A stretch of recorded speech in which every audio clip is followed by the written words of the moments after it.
Hi there, and welcome to Introduction to Equity. My name's Ed Hall, and I'm the host of Over the Board, the Backgammon podcast. So, this video is for anyone who loves backgammon, but is aimed especially at intermediate players like myself, anyone who might be new to or just wants to improve their understanding of equity, with the ultimate goal of learning to make better cube decisions. Sound good? Well, okay. Let's get straight into it. So here we have a position, a familiar one I would think, from the very end of a game. Red is bearing off to the left and has 2 checkers on their deuce point, while their opponent also has 2 checkers remaining, but on their ace point. Red is on roll and looking good for the win. In fact, red should definitely double here. But why? Well, answering that question gives us the opportunity to break down the concept of equity and to understand more about how equity impacts on cubing decisions. Here's a dice distribution table showing all 36 possible outcomes from 2 dice, and here's that position again for reference. So, what does red need to win the game? Double ones will do it, as well as all the other combinations not containing a 1. This leaves 2-1, 3-1, 4-1, 5-1 and 6-1 as the only losing throws for red, as their opponent is guaranteed to bear off on their next roll.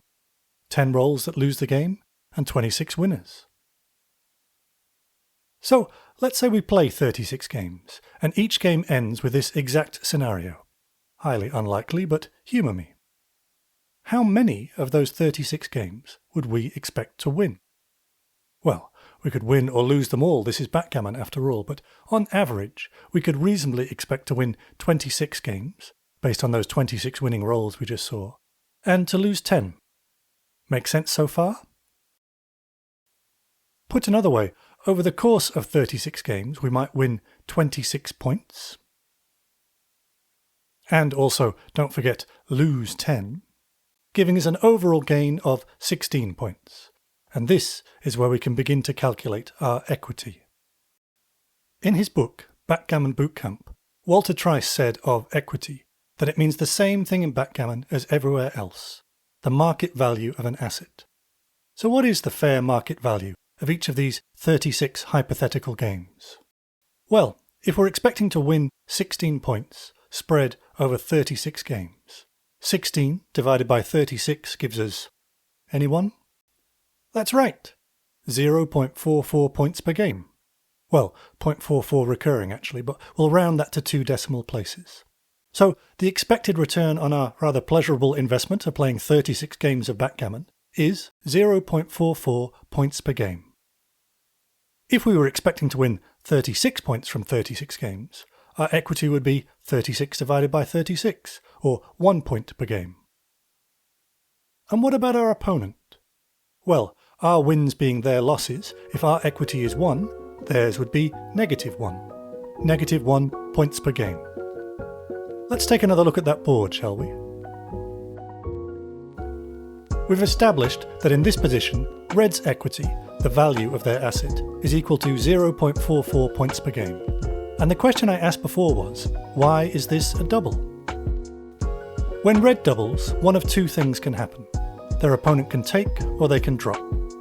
If the cube is taken, then the stakes are doubled, so red's equity becomes 0.88 points per game. And if the cube is dropped, then red wins 1 point, 1 actual point, not just expected points. So red must double, because whatever their opponent does, it will lead to an increase in the value of their asset. And what about the opposing player, whose equity is currently -0.44 points per game? If they take, their equity falls further to -0.88 points per game. That doesn't look good, so maybe they should drop?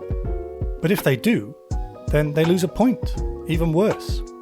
Their only choices are to take or drop, and they must take to minimise their loss of equity. In this scenario, it is correct both for red to double and for their opponent to take.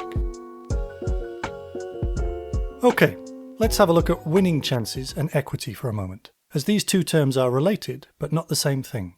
In the position we've been studying, the winning chances are 26 out of 36, because 26 of the possible rolls allow red to bear off before their opponent. And 26 divided by 36 is, anyone? Anyone? That's right, 0.72, again rounded to 2 decimal places. And we can easily convert this into a percentage to show we have a 72% winning chance from this position. Now, hang on, I hear you say. 0.72 sounds way better than 0.44. Have our odds suddenly improved? Well, no. Equity, remember, is a measure of value, of how many points per game on average we can expect to win from a given situation. In this case, based on the expectation of 26 wins, 10 losses, and an overall gain of 16 points.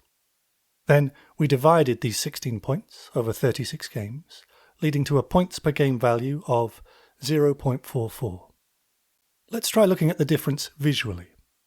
This line represents our winning chances from 0, losing, to 1, winning. Our winning chances of 72% would sit about here. But equity isn't recorded on a scale from 0 to 1. If we ignore doubles and gammons for the moment, we can think of equity on a scale from -1 point to +1 point.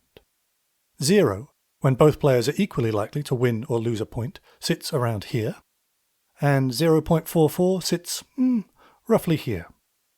So maybe try thinking of those two different numbers as what they actually are, answers to different questions. But it's interesting, I think, to look at winning chances in the context of doubling decisions, just as we did through an equity lens. 72% is a double. Now, I'm not going to talk about doubling windows here, let's just look instead at the decision to take or drop. For me, this is conceptually easier than thinking about that decision from an equity point of view. In our reference position, red has 72% winning chances, so their opponent has a 28% chance of victory. And instead of our hypothetical 36 games, let's just look at 4.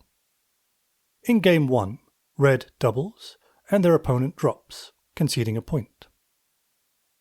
And let's say the same thing happens in each game, a double and a drop, leaving red 4 points ahead. But what happens if, instead, our opponent takes every time? Well, they might lose all 4, but remember, they have winning chances of 28%. That's better than 1 in 4, so we would reasonably expect them to win at least one of these games. And the outcome would be the same either way. Red, 4 points to the good, and their opponent 4 points behind. That's why you often hear 25% referred to as the default take point, ignoring other factors like match score for now. And our opponent is a little better than that here at 28%, so they have to take. Okay, we've covered quite a lot here for a short video, so let's just finish by focusing again on equity and doing that calculation one more time, but with a slightly different position. Here, red is on roll again, but with just one checker this time, sitting on their 5 point. Their opponent has 2 on the ace point again, waiting to win if red fails to bear off. Double 1 is no good this time, and the same is true for 3-1 and 4-1, but every other roll is a win for red now, so our position is better than before. Over 36 games we now have 31 potential wins and 5 losses, meaning that in 36 games we can expect to win 31 points and lose 5 to find ourselves 26 ahead on average. So we calculate our equity as 26 divided by 36, giving us 0.72 points per game. In this position, red's equity is 0.72, and again, whether our opponent takes or drops, our equity improves. For our opponent, if they take, they're dropping from negative 0.72 to negative 1.44. Ouch. And if they drop, they lose a point. So, in this position, red still has a clear double, but this time their opponent should drop to minimise their losses.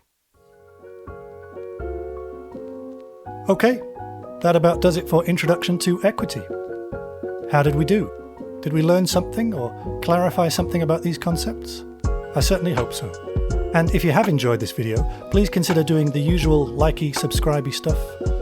You'll also find a link to my podcast in the description, so if you'd like to hear from world-class players for example Super Grandmaster and 2-time World Champion Mochi, well, you can.